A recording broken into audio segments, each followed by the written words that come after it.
I think one of the coolest experiences was just, when I was going into high school, I was kind of having a hard time. I really struggled with just my testimony and life in general in junior high.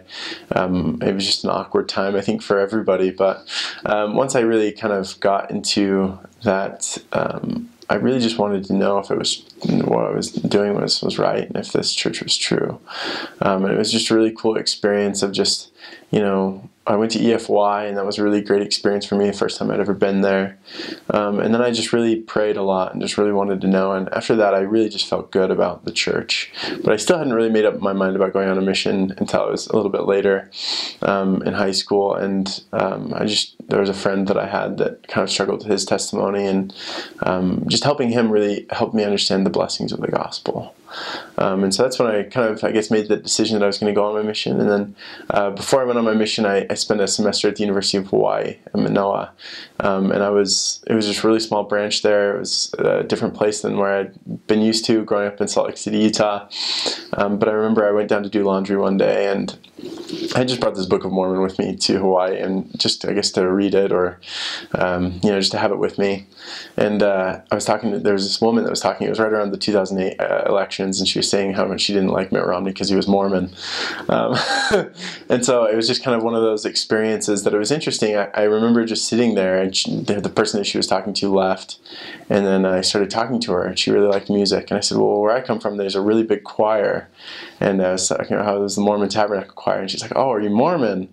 And I was like, yeah, I am. And it was just really good experiences to be able to talk to her and to talk to her about what some of her thoughts were about the church.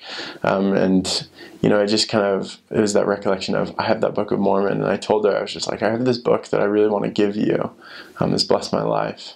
And I just remember as I gave her that Book of Mormon that, I'd already made up my decision that I wanted to go on a mission, but it was when I gave her that Book of Mormon and the feelings that I felt and the love that I felt from our Father in heaven for her and for myself that really propelled me to go on my mission. And I remember I got my mission call while I was still in Hawaii. I had to finish up finals and then fly home to open it up, so I was a little bit stressed. My mom offered to open it up for me, and I said, I'm only going to get one of these, so I'll wait on that, and I'll come home and open it. So it was a really long week of finals, and I remember right before I went home, I went out to dinner with just some friends that I'd made in the ward, and they were talking about where they went on their missions, and they went to Thailand and Japan and Korea, and they were like, yeah, like really hard languages. And I was like, yeah, it'd be pretty tough. And they're like, one of them mentioned, they're just like, but Finland, I heard, is like the hardest language in the world. Like, you'd never want to learn Finnish.